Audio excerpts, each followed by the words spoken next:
the person is put to death. We have the trial of Socrates, for example, trial of Jesus, the Inquisition during the Middle Ages. In our country, we had the trial of the women at Salem as witches, and similar trials here in Europe against women accused of being witches. What's unique about the trial involving Fethullah Gülem is, even though it was a painful trial for him, a painful trial for the country, is that he won. He won the trial, and as a result of that trial, democracy is better in Turkey and has helped strengthen Turkey's climb to democracy over the last 10, 20 years, which in many respects has been pretty dramatic.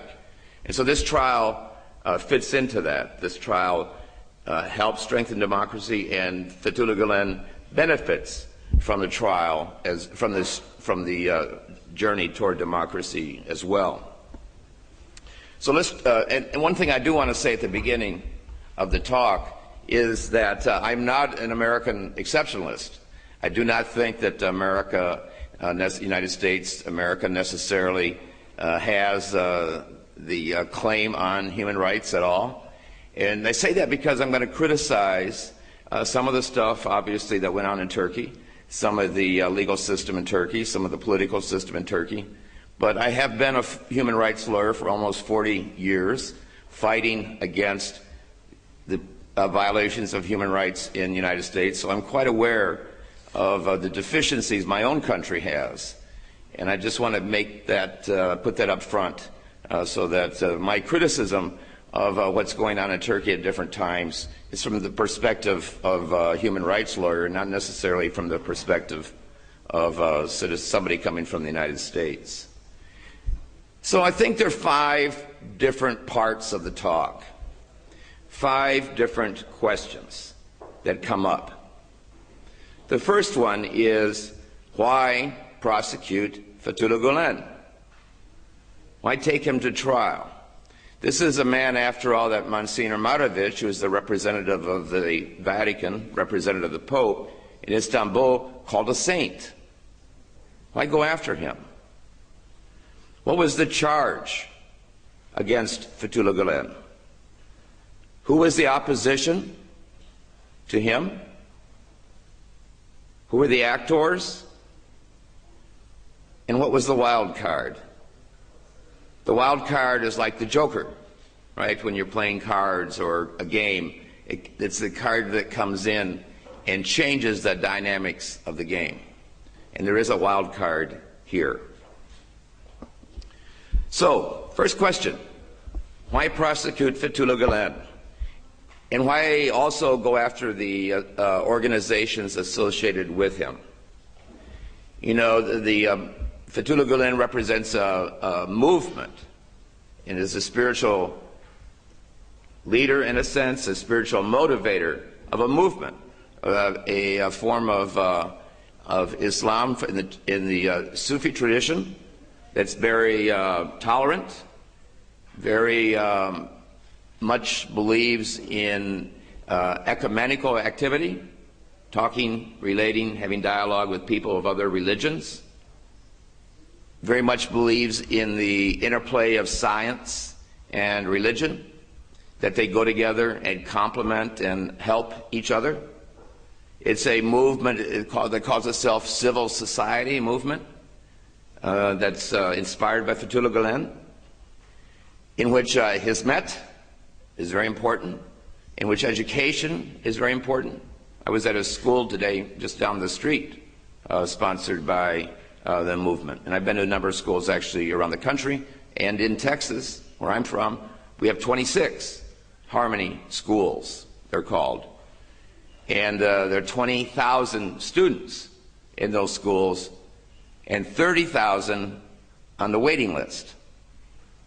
So that gives you an idea of how well respected these schools are in Texas and in the United States. There are more than 1,000 Gülem-inspired schools around the world in 130 countries. And when the schools began, they emphasized, of course, putting educational facilities in the Kurdish area of the country. Kurdish area of the country because that traditionally had been an area of the country the state government had, the national government had neglected. And it was also an opportunity to give young women the chance to go to school and give them a place where they could go and get an education rather than having to get married at 14 and 15 and deal with a family at that age. So there were opportunities that were brought through education, and because of the importance that education has in the movement. And schools, as I say, in 130 countries all around the world, Africa, Asia, Pakistan, which only has madrasa schools. There was an article in the New York Times a few months ago about the importance of the Gülem School in Pakistan in terms of teaching tolerance, teaching the importance of the division between religion and state, teaching people the importance of learning how to apply critical thinking and science in their lives. The foundation, the movement also sponsors different benevolent charitable foundation. Kimse Yakmu, if I said it right, Solidarity and Aid Association that collects and provides money in national disasters.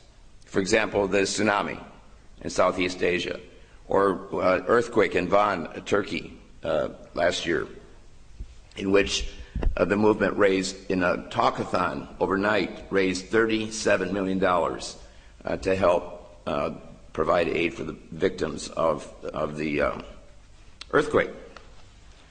In fact, the movement actually, I heard the reference to Helen Rose Iba, who was here a few months ago. The movement actually raises about $1 billion a year. And that money supports the schools, supports the dialogue trips, I'll talk about in a minute, supports the aid that I mentioned, and supports the foundations that we see in a large number of countries around the world. And it's generated by people tithing. Tithing is a concept in the Bible in which you give at least 10% of your time and at least 10% of your money to your neighbor. Tithing. So this concept is applied in the movement.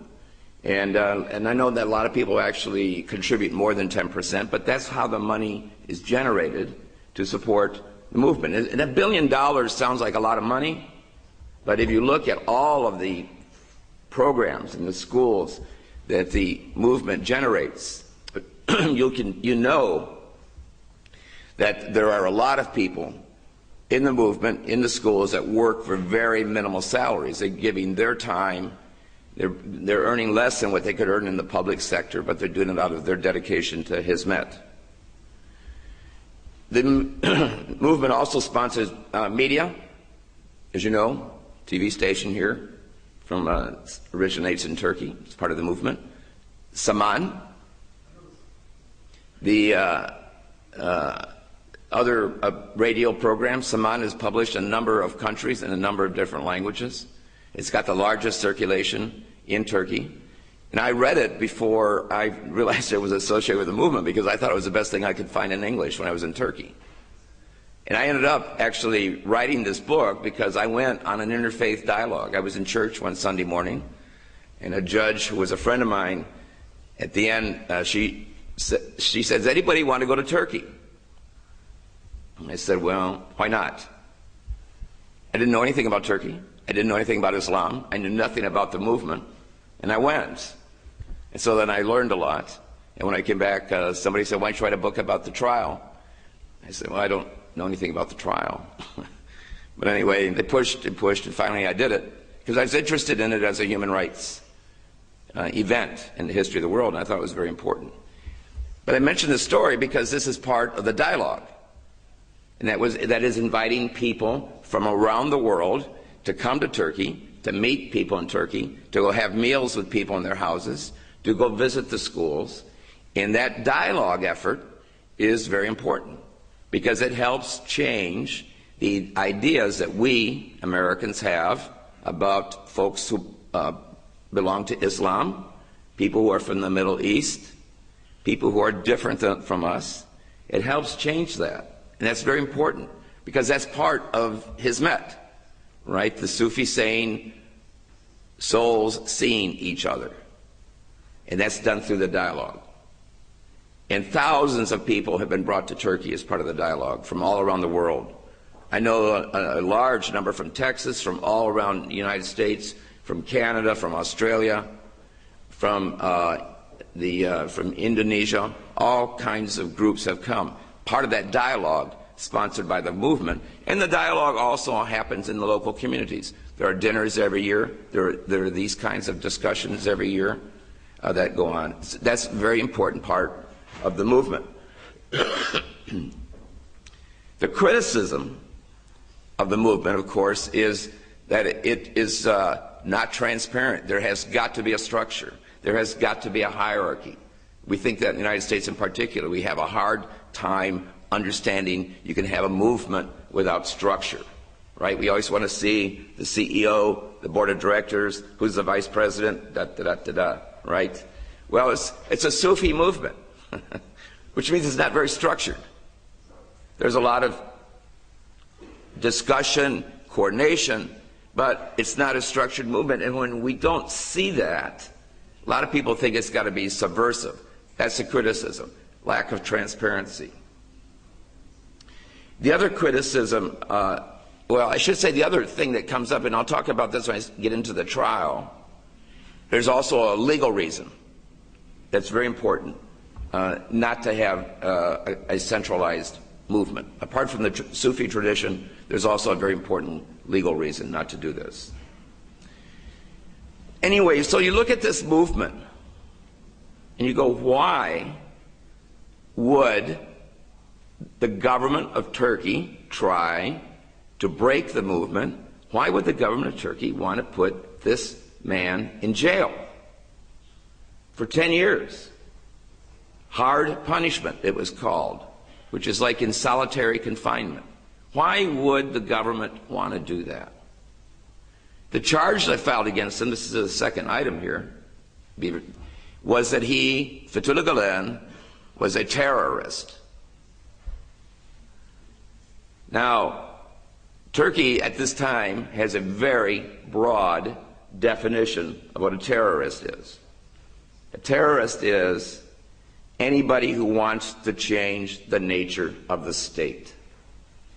So if you put forth a proposition, for example, that you wanted to change the way Parliament was elected, or if you wanted to model it after the United States Congress, in which you have two houses instead of one, you would be a terrorist, because that's changing the essential nature of the state.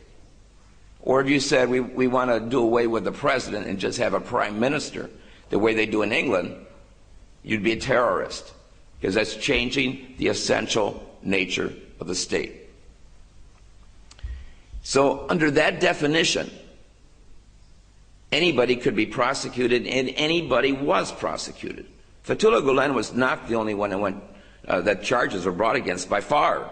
There were hundreds and hundreds and hundreds of people that suffered through these sorts of charges. He was the one, though, who stood up. He's the one who fought, and he's the one who won, ultimately. But this was a tool of oppression used by the government with anybody with whom the government disagreed or perceived to be a threat. So, that leads into the third part. What was the opposition? Why did they want to bring terrorist charges against Fethullah Gülem?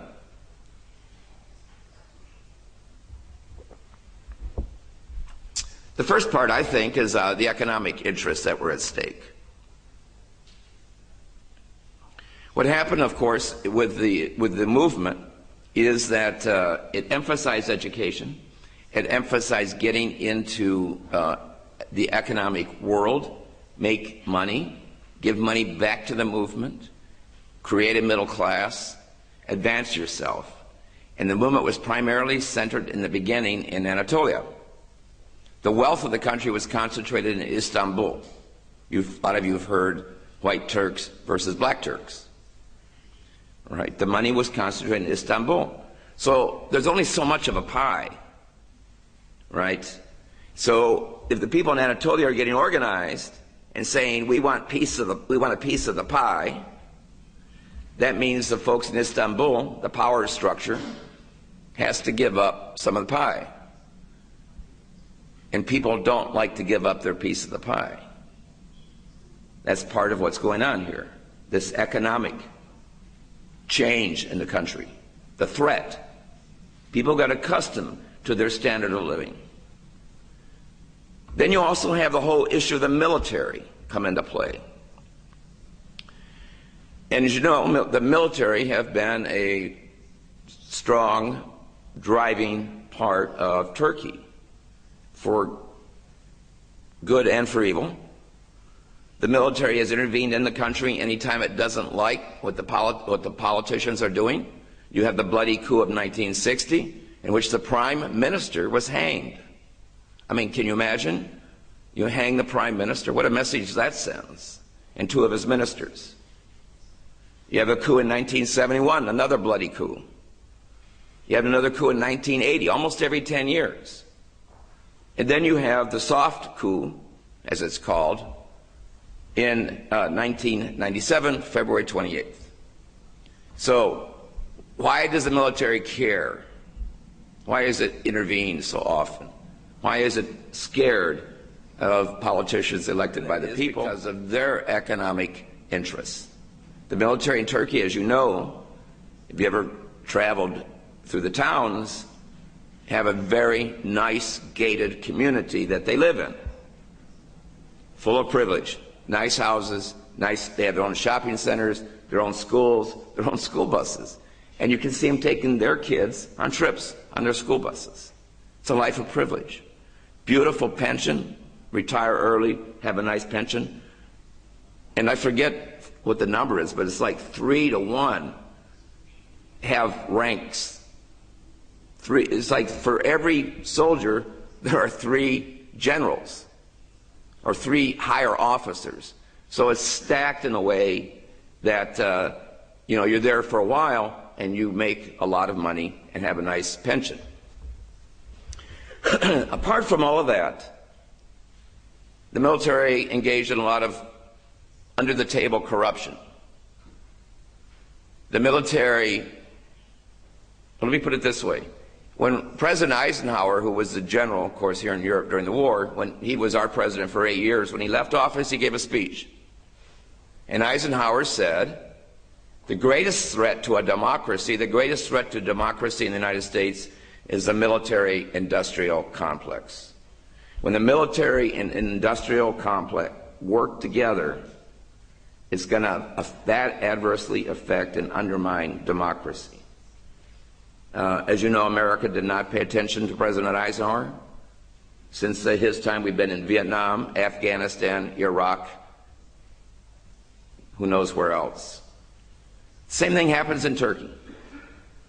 The military used to get 40 to 45% of the state treasury every year without having to justify its budget. It was just a check. Here you go, military, here's your 40% of our money this year. No accountability. So the military got wrapped up. Mercedes-Benz is a company that the military heavily invested in. Then not only are they doing this, but then you see this cross-pollination, if you want to use that word, where the retired generals would then go sit on the boards of the TV stations, the media, sit on the boards of the banks. And so you have that going on. And any time that something happened that threatened the banks or threatened any of the companies, then the military might intervene and help out.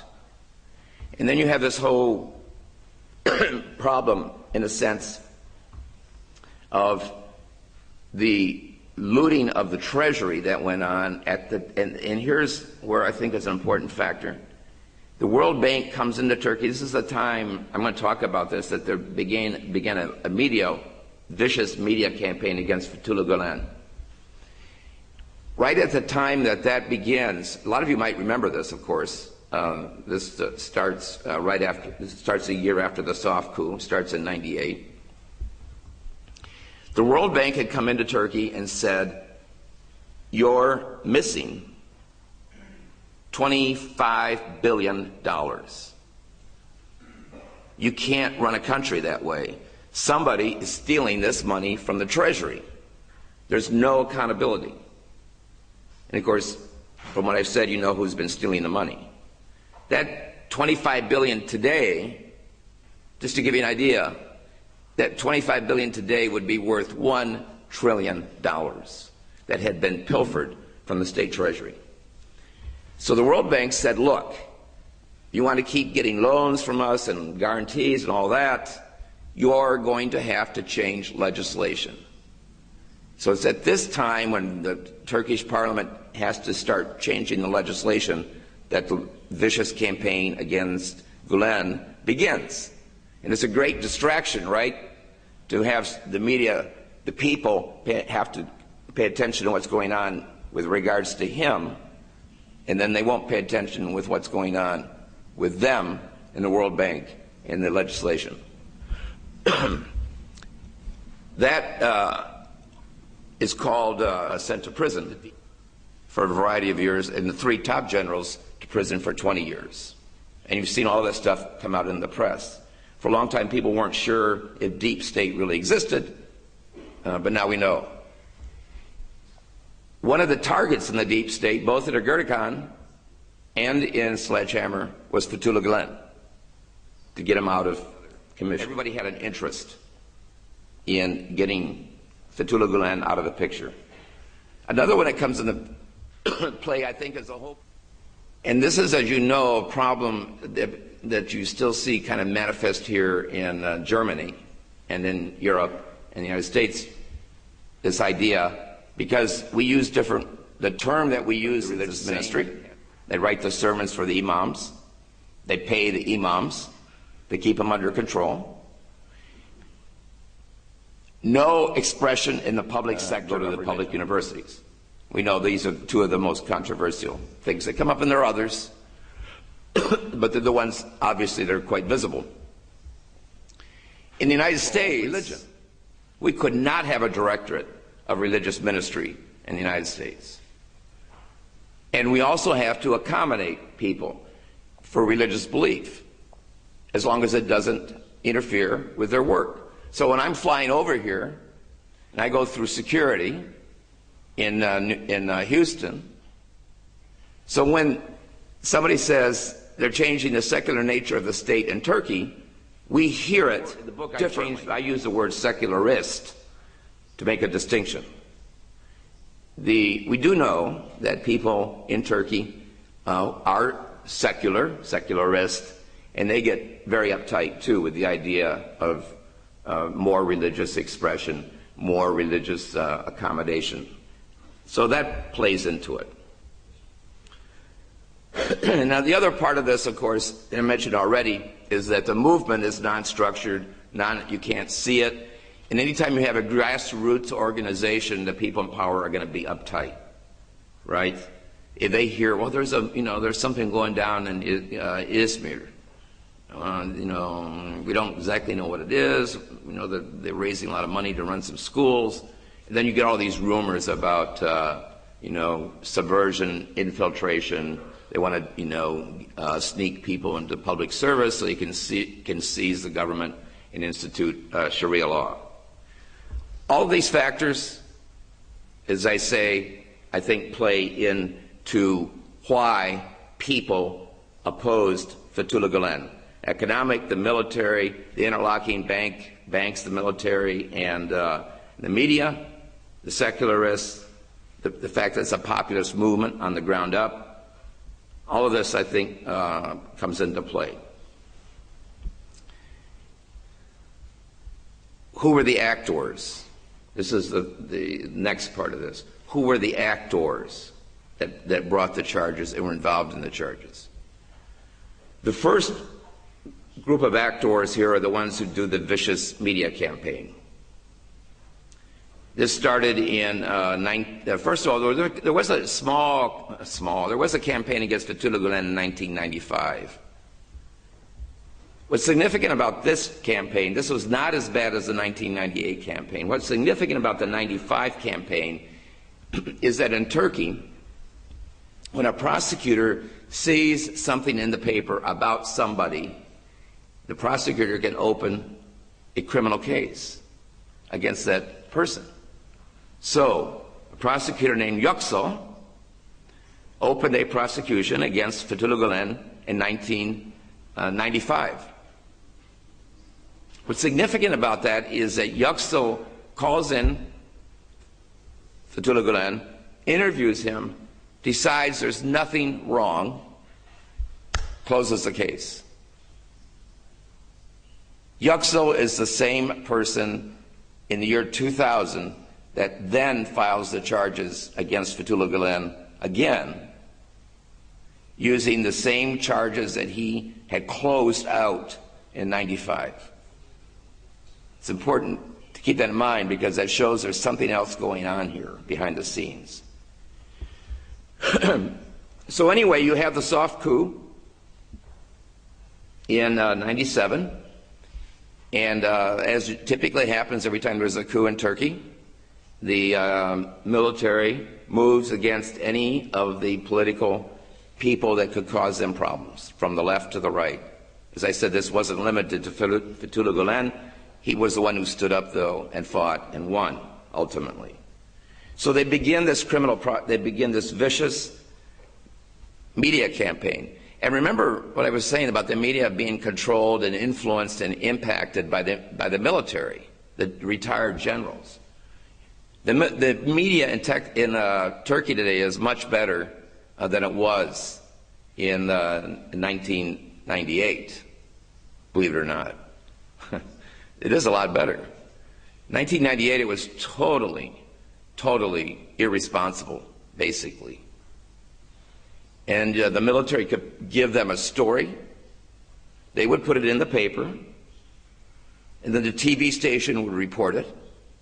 Then the next day, another newspaper would report it, then another TV station, another radio station. So you had this way that you could conduct these vicious, untrue campaigns against people. And part of the agenda, of course, that's going on here in the campaign against Fethullah Gülem is to get people ready for the idea that he's going to get arrested, and also to dispirit the movement, right? To discourage people in the movement, to discourage people who supported the movement but didn't belong to it.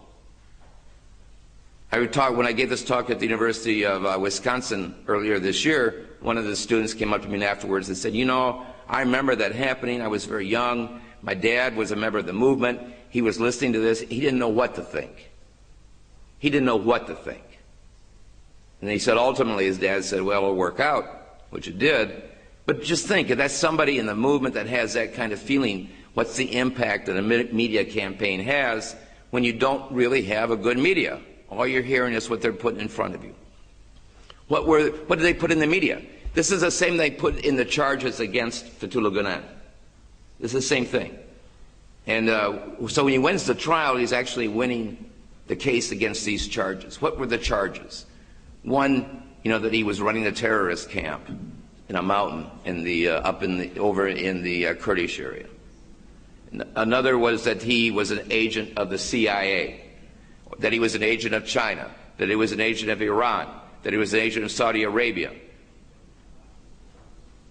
Right down the list. I mean, none of these make any sense, right? They're all, I mean, how can you be an agent, a CIA agent and an agent of China at the same time? It doesn't make any sense. My favorite is, I'm a Catholic, my favorite was that he was a secret cardinal of the Pope.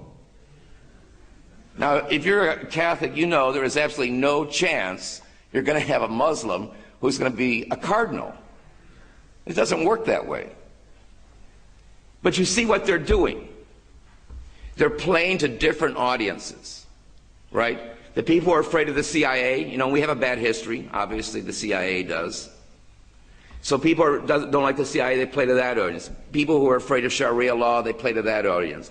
People who don't like Christians, they play to that audience. People who are afraid of Iran, they play to that audience. So they're just playing to different audiences. They don't care about the inconsistencies. They don't care if they're not true. It doesn't matter. This is a vicious campaign to get rid of him and to undermine, undercut, and destroy the movement. That's all it is, pure and simple. Political. It has nothing to do with reality.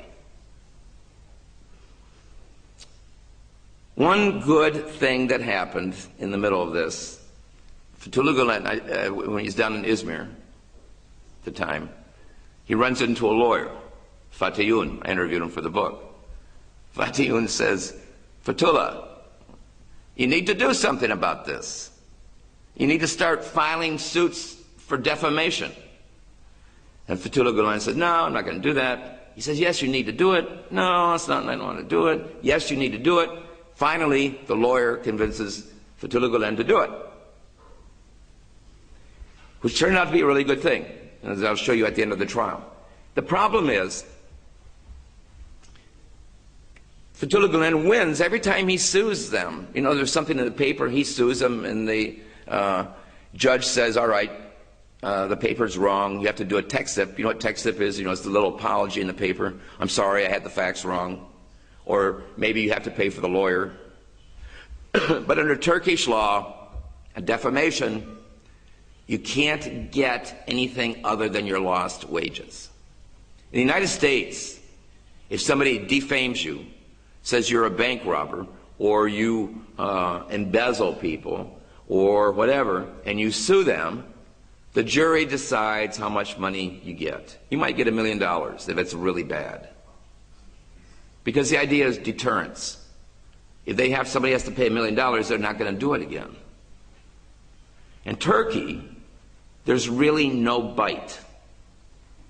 So you would see, and I have this on the website. I have a website that's associated with the book. I have all these cases up. By the time of the trial, he had won about 180 cases, a few under 200. But if you look at it, you'll see the same paper, Cumhuriyet, for example, if I said it right, Cumhuriyet, will print something, the judge will say it's false, do TXIP. Next day, they'll do the same article again, and again, or somebody else will report it. Some TV station will do it, because there was no downside. In fact, they could make more money by selling sensational newspapers than they had to pay out to Fethullah Gülem every time they lost a case. So the law did not help in that sense. But it will come back at the end of the trial and help. I'll show you when we get there. That was just by chance that that happened, but that was a very good development. Okay, the other major actor here, the prosecutor and the judicial system. In Turkey, under the 1982 constitutions, what country now has, devised by the military after the 1980 coup. Under that constitution, it was very cleverly written. So it means the military didn't write it themselves. They got somebody that helped them write it. It was very clever. In that, what it did was create institutions that were self-standing. By that I mean, you have if you look at the legal system, the judicial system, you have the Supreme Council of judges and prosecutors. That Supreme Council picks all of the judges and all of the prosecutors. And when you retire from the Supreme Council, they pick a new member. So it's always circular, self-perpetuating. And since in the beginning it was a Kemalist institution, that's the way it remains. And if you do something the Supreme Council does not like, they punish you. I talked to a military judge who was investigating torture by the military in the Kurdish area of Kurdish prisoners. The Supreme Council did not like that, and they took away his job. I talked to a prosecutor on the civil side doing the same thing, investigating the military in eastern Turkey, and he was demoted and transferred to Istanbul, all the way across the country. So the message is very clear. You do something we don't like, and you pay the penalty. That's the kind of control that the Supreme Council, and you know, in the 2010 constitutional amendments, that was an effort, there was some amendment to the Supreme Council, so there was a little bit more input. But at this time, there was no democratic input, no input from Parliament. The President had a little bit, but not much. It was a self-perpetuating institution. And it creates the Constitutional Court. And the Constitutional Court, you know, has not been a very good player in democracy, right?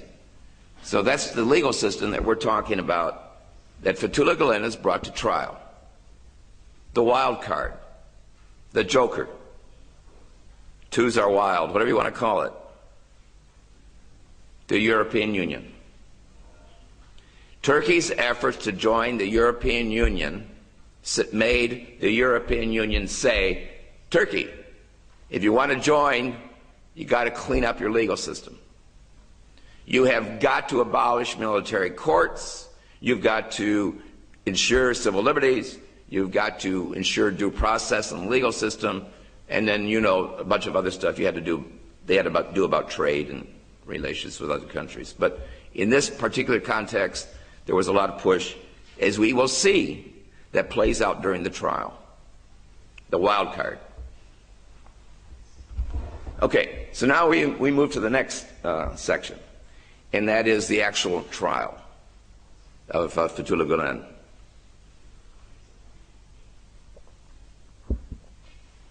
One thing I do want to mention is that this was actually a second trial. He was actually brought to trial in 1971 after that coup, and also charged for being a terrorist. That was in the military court, in which the judges are 3 officers. And you can imagine, and he represented himself, he had no lawyer. So you can imagine the result of that. He was given 2 years hard punishment, which in Turkey means solitary confinement.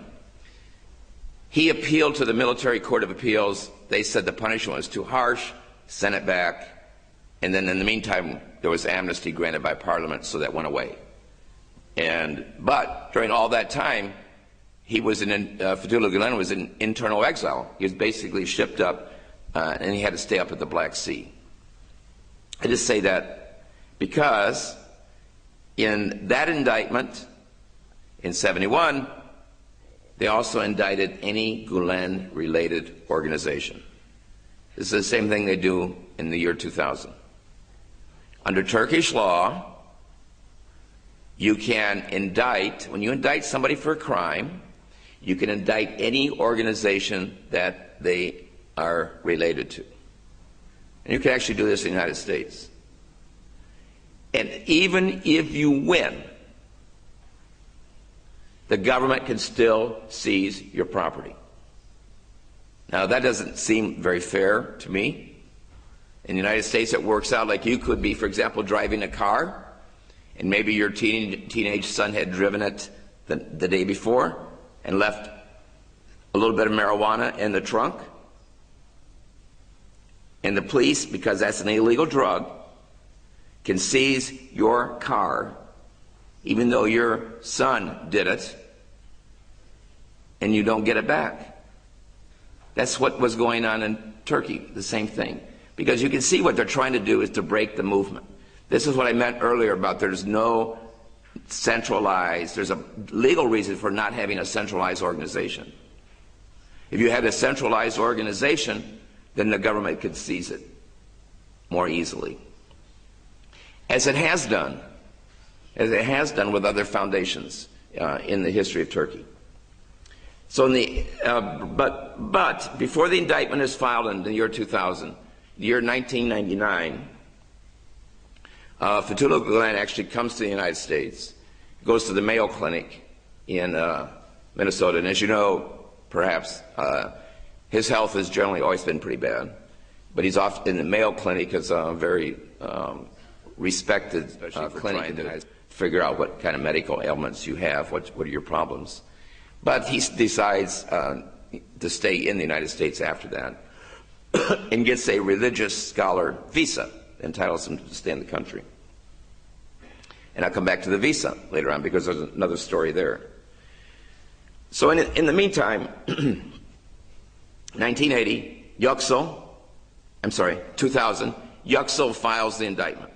Lists all of the stuff I told you about, you've heard it, infiltrating the government, the secret, agendas and all of that kind of stuff that I mentioned earlier, including the secret cardinal, is all put into the 80-page indictment filed by the prosecutor, Yüksel. But of course, before he files it, he leaks it to the press, right? And the press says, oh, guess what's going to happen tomorrow? Yüksel's filing the indictment, and here are all the charges. And so that happens. And then the next day when he files it, of course, then there's more press. And then he starts leaking things to the press. You probably heard about the videotapes that existed. There were a couple of videotapes that were spliced together, right? Taking different parts of Fethullah Gülem's speeches and putting them together and making it sound like he was urging people to sneak in to subvert the government. So they leaked that to the press. In fact, if you notice, last week, the press actually apologized for its role in its complicity with the military in February 28th, 1997. It said, we were a tool of the military and we're sorry. Not that that does a lot of good after all the harm that they did, but at least it puts it out there for history that they know that they were manipulated by the military. Yüksel, we now know, was also probably blackmailed. The persons who produced that tape, those tapes, put together, that were manufactured, eventually her foundation was raided, and there were some explicit tapes of Yüksel in his office with his secretary. So that might explain why he closed the investigation in '95 and then reopened it in 2000. Who knows? Certainly he had the message from the Supreme Council that he had to do it in one way or the other. So he files the indictment, and then AK comes to power. Not that AK is significant here necessarily, but it always happens a couple years after the coup that there's an amnesty law. So in this indictment against Gülem and his organizations, they asked for 10 years of hard punishment. The amnesty law said, if you behave for the time of your punishment, don't do anything, then we will drop the charges. So applying that to Fethullah Gülem, if you don't do anything for 10 years, that's illegal, then we'll do away with the charges and you can forget about it. This is in 2002. What has happened in the meantime, in the year 2000, when the indictment is filed, it goes into state security court. This is a significant development. Now, the European Union had forced Turkey to shut down the military courts. So what Turkey then said, well, we'll have state security court. So instead of having 3 military judges, we'll just have 1, and we'll have 2 non-military judges. That was state security court. You can imagine how fair that was. This is 2000. Right after that, in 2002, the same time that the parliament passes the law of amnesty, Turkey abolishes the state security courts because of the European Union. Says, sorry, you still got to get rid of those courts. And so they moved Gülem over to the civil courts. So you had 3 civil judges then, and the amnesty comes up. Fethullah Gülem says, I do not want amnesty. I don't want it because I want to clear my name. These charges are hurting the movement. I want to be vindicated. The prosecutor says, we don't want the amnesty either because we want to put him in jail. And the judges say, like Solomon, sorry, we're going to stay the trial for 10 years and see what happens. So the trial is stayed. Nobody can do anything, waiting for the 10 years to pass. European Union again.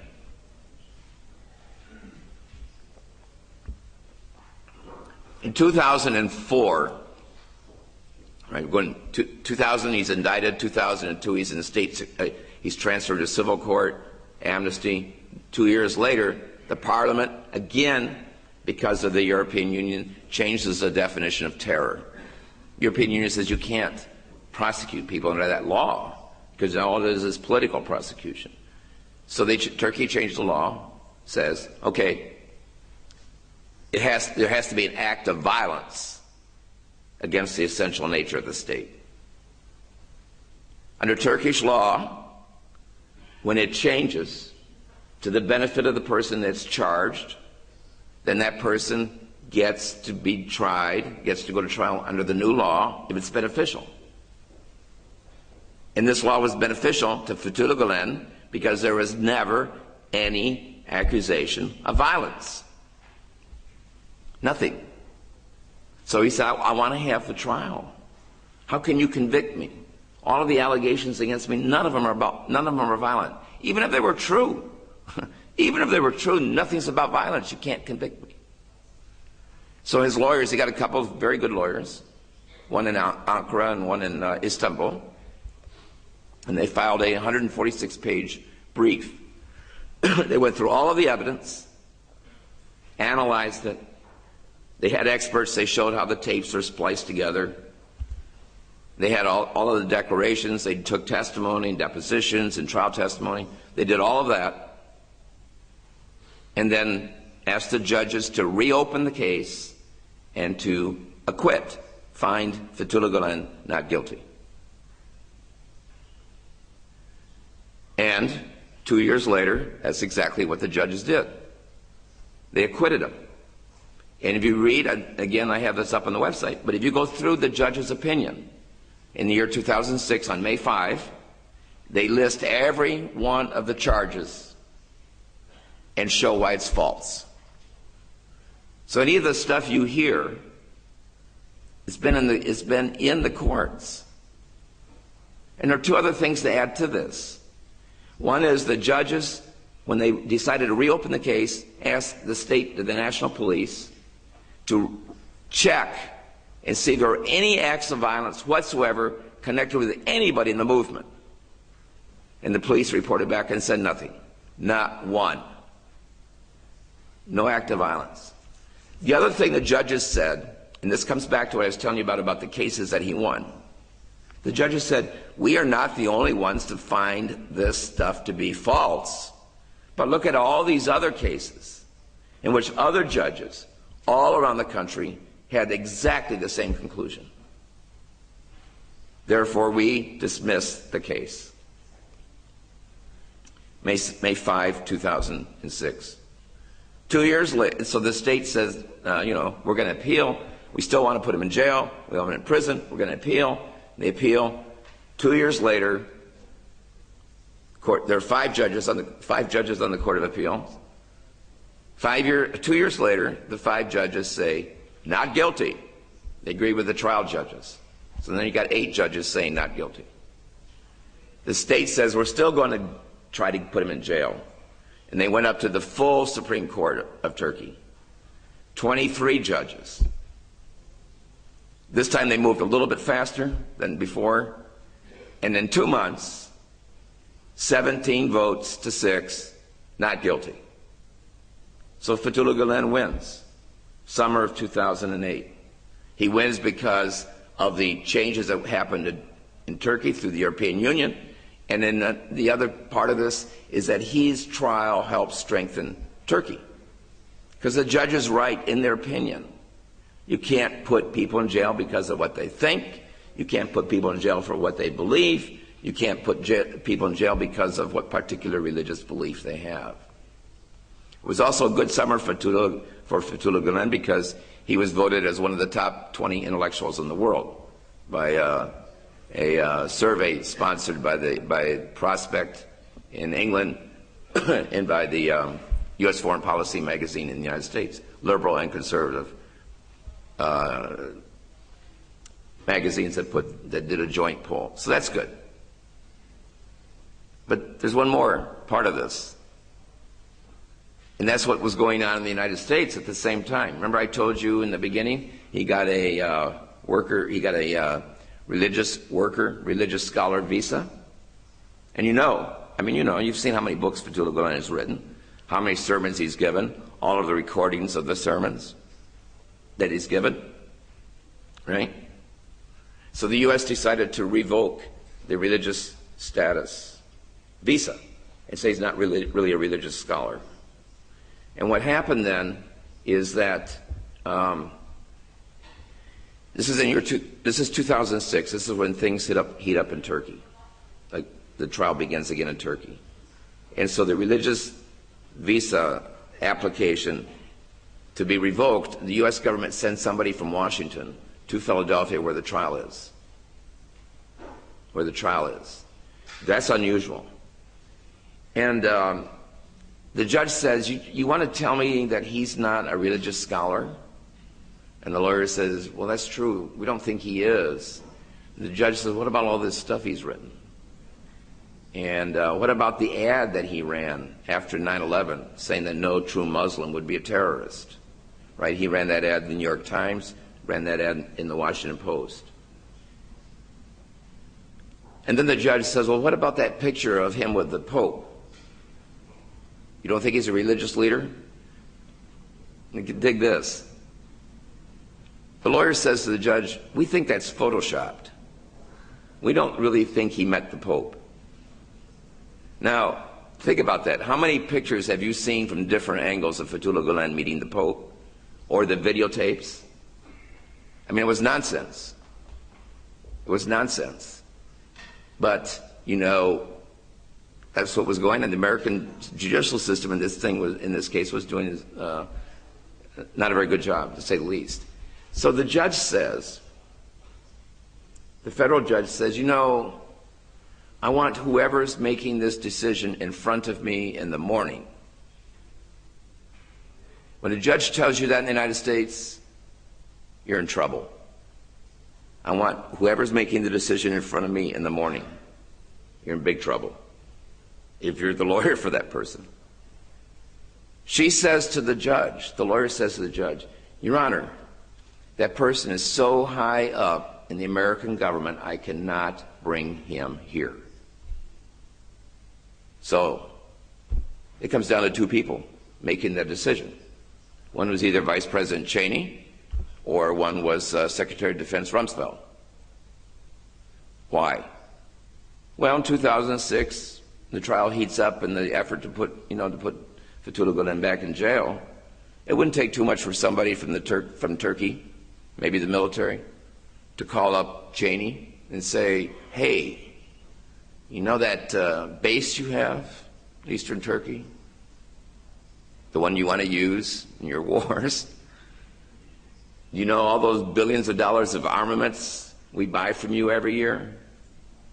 All that training we have with you when we send all our soldiers over to the U.S. to train? I mean, what would Cheney care about revoking Fethullah Gülem's visa, or Rumsfeld at that point? It'd be a favor to the powers that be in Turkey. So to the judge's credit, he ordered that the religious scholar visa be restored. And that's what Fethullah Gülem has to this day. And he is you can't really deny he's a religious scholar. This also happened the same summer that he wins in Turkey, becomes one of the top 20 intellectuals in the world, and gets his religious scholar status back. So it was a good summer. It was a good June for Fethullah Gülem that all this happened. It's a great victory, but it's not only a great victory for him. And as he said, they said, well, what do you think about this? He said those judges had a lot of courage. And they did. And not one of them has been promoted ever since. They all had a lot of courage to do what was right. In the course of doing the book, I talked to a lot of people. A lot of people had suffered quite a bit during the coups. or during the military governments that followed. Some people had been in exile. Some people had friends or family that had been killed. And so I wanted to read what Noam Chomsky, I want to kind of wrap up and read what Noam Chomsky had said. He's a professor at MIT in Massachusetts, but also a political commentator. I want to read what he said about Turkey, because this fits. I know of no other country where leading writers, artists, journalists, academics, and other folks have compiled such an impressive record of bravery and integrity in condemning crimes of state and going beyond to engage in civil disobedience, to try to bring oppression and violence to an end, facing and sometimes enduring severe repression, and then returning to the task.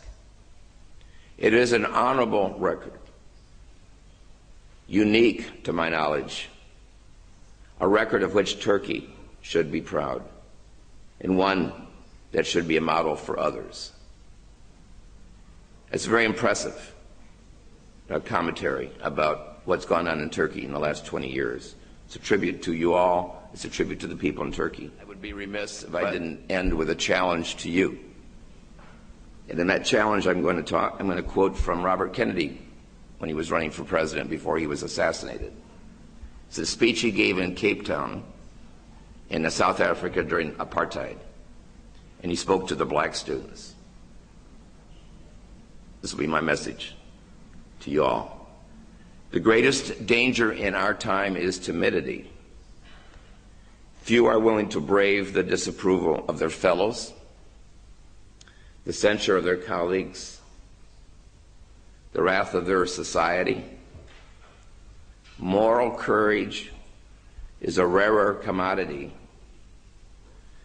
than bravery in battle or great intelligence. Yet moral courage is the one essential, vital quality of those who seek to change a world that yields most painfully to change. Those with the courage to enter the moral conflict will find themselves with companions in every corner of the globe. Every time a person stands up for an ideal or acts to improve the lot of others or strikes out against injustice, that person sends forth a tiny ripple of hope. And crossing each other from a million different centers of energy and daring, those ripples build a current which can sweep down the mightiest walls of oppression and resistance. That's your job, it's my job, and I'm happy to be here and share it with you as moral companions. Thank you.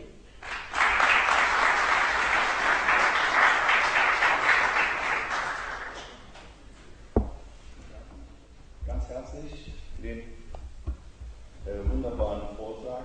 Ich für meine Person muss sagen, ich habe seitdem ich mit diesem Thema zu tun habe, zum ersten Mal bin ich in diese Intention aufgeklärt. Obwohl ich das Thema bin ich mit dem Thema sehr, sehr konfrontiert. Aber ich kannte viele Seiten nicht. Ich hatte das Buch leider immer noch nicht erfahren in einigen Bereichen. Und genau das möchten wir hier den Menschen die Möglichkeit, normalerweise müssen alle 15 Minuten, glaube ich, oder 20 Minuten kleine Pause eingelegt wird. Wir haben inzwischen jetzt mal genau verschiedenen Korridoren, um Mikrofon zu erreichen. Einmal hier vorne, ja, du kannst ihn gerne. The question we have is regarding the actors. You identified the military and secular elements of the Turkish occupation as against Fethullah Gülem during his trial, as I understood. My question is, which other parts of the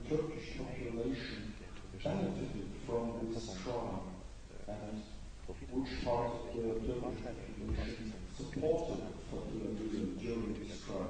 You were talking about some brave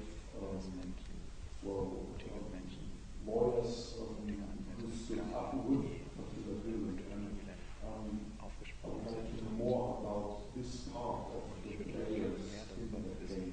Was it changed the institutional respect for human rights, so that you would now have a trial unlike any time else in the history of Turkey, in which a person would be acquitted of a crime that related to that person's expression, free speech, or that person's religious expression.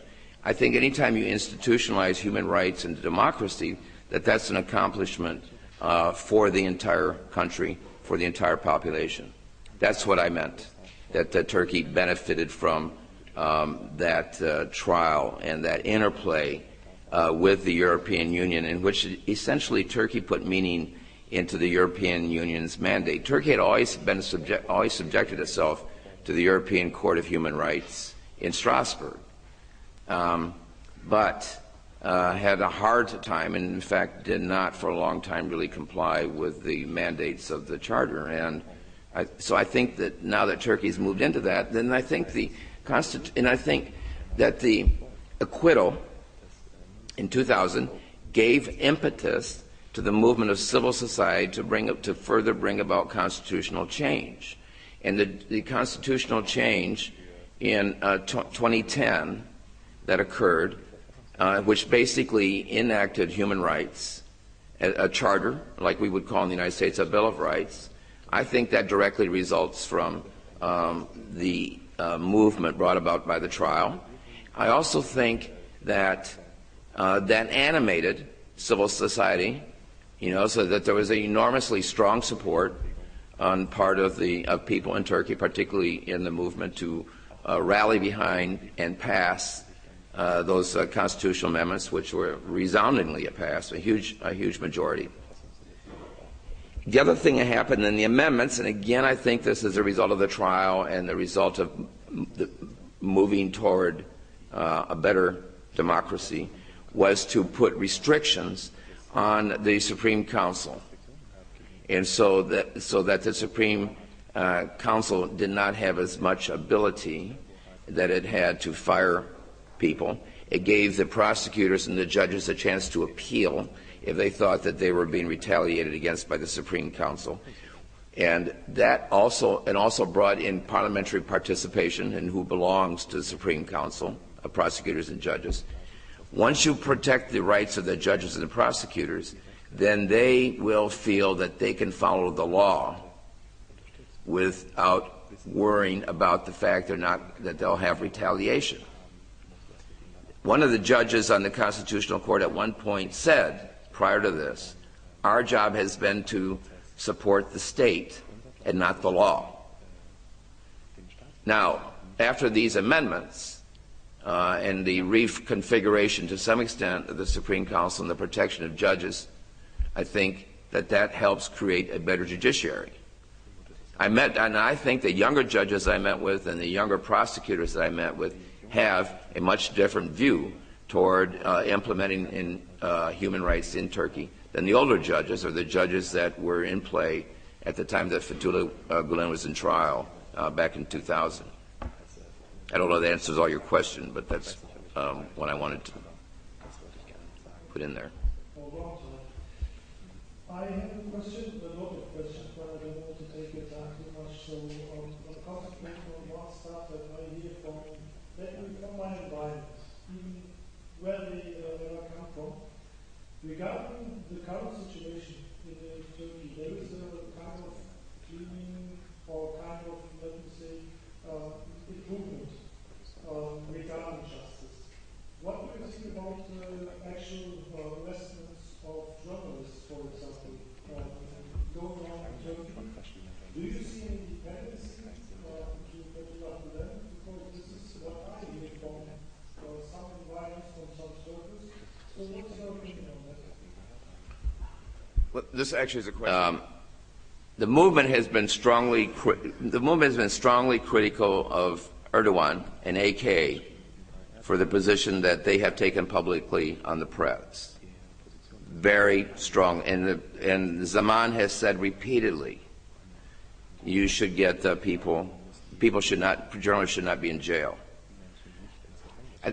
Part of the problem here is that people fail to differentiate between the AK party in power and the movement. They are not the same thing, and many times the movement opposes AK. And it's very important. So the movement doesn't really have anything to do with that. And so that's one part. The other part is the charges against most of the journalists relate to their participation in Ergenekon crimes. As I was pointing out, the journalists were not very independent, if at all, during these times. It was very easy for them to become complicit in what other people wanted them to do. This is part of the apology that came from the media last week. I don't think journalists ought to be in jail. But you know, you can make a rationale for that if you're complicit in trying to commit crime. Erdogan's mistake is that he gets involved in it when it's a matter of the courts. He shoots his mouth off, with all due respect. He's got a very hot temper. And he gets in fights with the European press. And even though the judges are doing this, is in the courts, he can't do anything, but he ends up sort of taking this adversarial role in public against the press that's not helpful for the overall picture. Almost all the journalists are now out of jail. I would like to point out, though, in the United States, we do the same thing. We put journalists in jail for committing crimes. Just because you're a journalist doesn't mean you're immune from prosecution. We have a woman, journalist from the New York Times, Judy Miller, who leaked stuff from the secret files from the government about Iraq, and she won't tell where she got it from. So that's a crime. She's in jail. Well, you know, you can make an argument that's where she ought to be if she's violating the law. And just because she's a journalist doesn't mean that she should get out. So I think part of this is a very complex problem. The part of it's a problem that the history that Turkey has had with journalists. Every time there's been a coup, journalists get arrested. Ergenekon had a list. Who are the good journalists that we're going to go to, and who are the ones that we're going to put in jail, right? And that reflects this old game that always went on. So there's a transition going on. I think there's a lot of progress. I think that the issue is more complicated than what it ends up in the public press. But we'd also be well served if the Prime Minister would just say, I believe in the free press, let the courts do their job instead of getting in fights with people. But I think we also understand the reality of what the charges are, and also to understand that most of the journalists, if not all, are not out of jail. They're not there anymore. And the judges that I've talked to, the new ones, I think that they have a lot greater respect for what free speech means. So we'll see how it plays out. I don't mean to suggest that Turkey is a perfect democracy by any stretch of the imagination, no more than I would say the United States is. This is all a road toward better and better democracy, and I think we're both on that same road.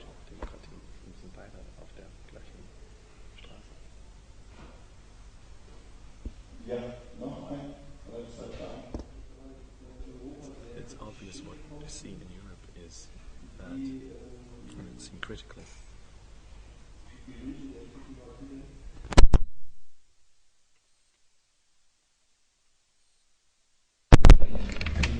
Also die Frage ist, in der Türkei ist es nachvollziehbar über das, was Sie da dargestellt haben. Die Frage ist jetzt nur, was jetzt in Europa oder in der modernen Welt zur Erkenntnis, worum jetzt die Bewegung jetzt aufkommt. Welche Hintergründe sind das wirtschaftliche, sind das politische? Sie hatten eben auch ein Beispiel erwähnt, wo halt Amerika oder die Türkei unter Druck gesetzt worden sind. durch die Interessen der Türkei. Kann man das auch hiermit begründen oder welche Auswirkungen gibt es da?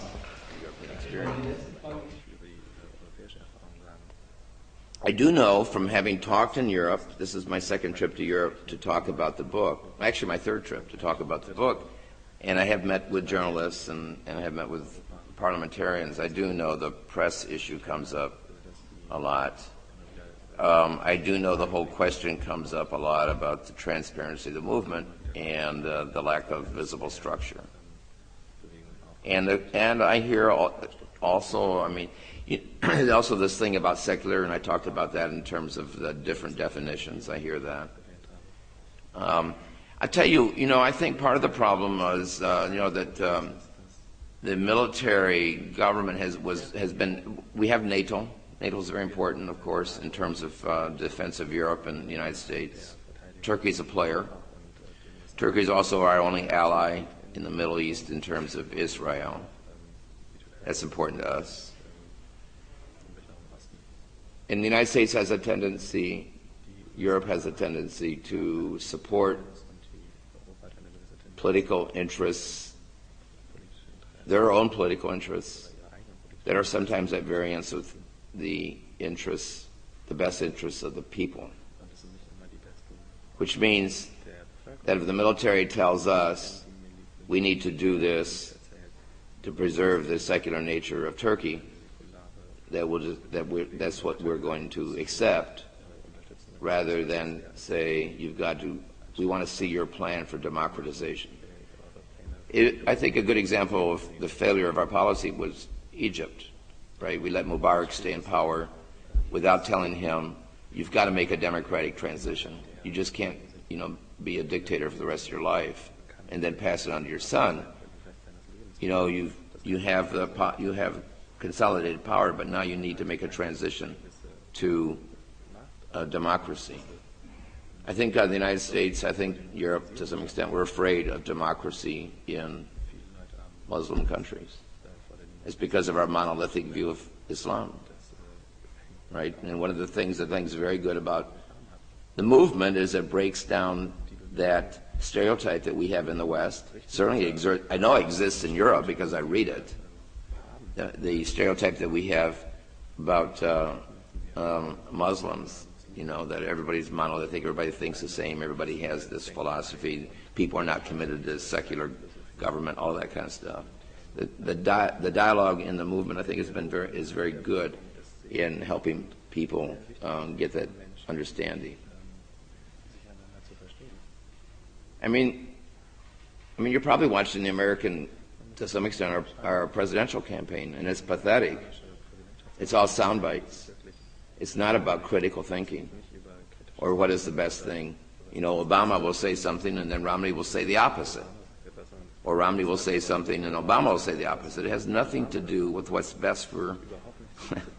It's just about getting reelected. And I think, unfortunately, we're learning more and more how to live by sound bites than what's good for democracy. And I think sometimes that's what we see the manifestation of this. And the last thing I'll say to answer the Der Spiegel issue, from as little as I understand it, is we go through the same thing in the United States. Anytime a population is looking at significant demographic change in their country, they get apprehensive. Our culture is changing, our values are changing. Who are these new people? What are they trying to do? We're going through exactly the same thing in the United States. We are about to become a minority white country. We're very close to that. And that is freaking out a lot of people. Our color is going to change. We're going to become a nation of color. People are freaked out. The Tea Party in the United States, if you really look at what the Tea Party is talking about, it's racism. They're afraid, So there's all of this stuff at play. There's no easy answer. But I think the important thing is to be open to talking about, having a real conversation, not just yelling at each other, but having a real conversation about why is it you think this way, why is it I think this way, what is the best thing that we can do together to make our society better. That's the challenge. That's the challenge the dialogue has. At least they're addressing it. We're not in the U.S., I mean, in our political structure, which is very sad. So, vielen Dank. Wir haben auch eigentlich unsere Zeit. Is that for you? Yeah, that's for me. Thank you. Dieser Applaus war für den deutschen Part. Für die englische Übersetzung, also für den englischen Part kommt jetzt nochmal ein Applaus.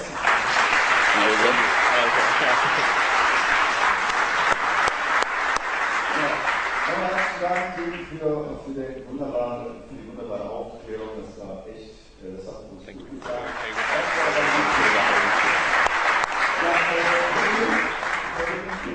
Die Zahl, One number from Cologne, which is important to you. Don't say it, but there's one number you should remember. What's the number? What's the number? How do you say in German? Was ist die Nummer? Was ist die Nummer? So, jetzt bekommt das erste Buch unterschrieben. Who gets the first word, gets the first book, great. it's going to be signed. 4.000? Nee. 504? 504, is that the number?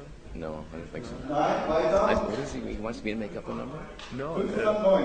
It's the number on Cologne, right? Yeah, which one is it? I think it's 44. Okay, I don't know what it eine is. Zahl und wir am nächsten I could liegen. care less, really.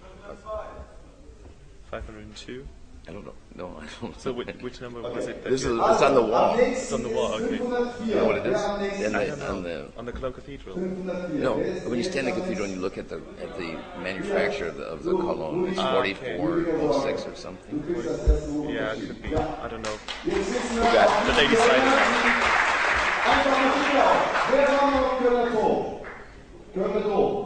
What is They're it? just asking who climbed Cologne Cathedral already. Oh, 533. That's the number of steps. Ah, that was the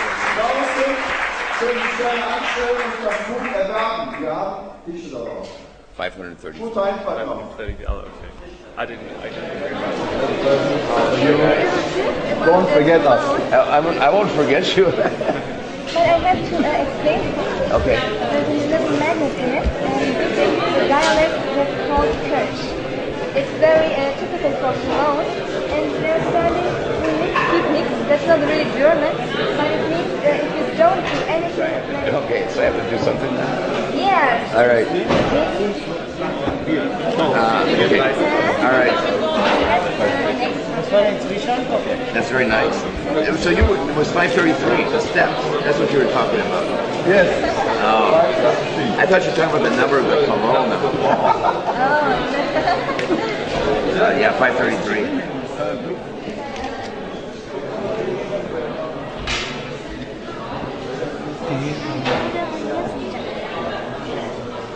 Ja.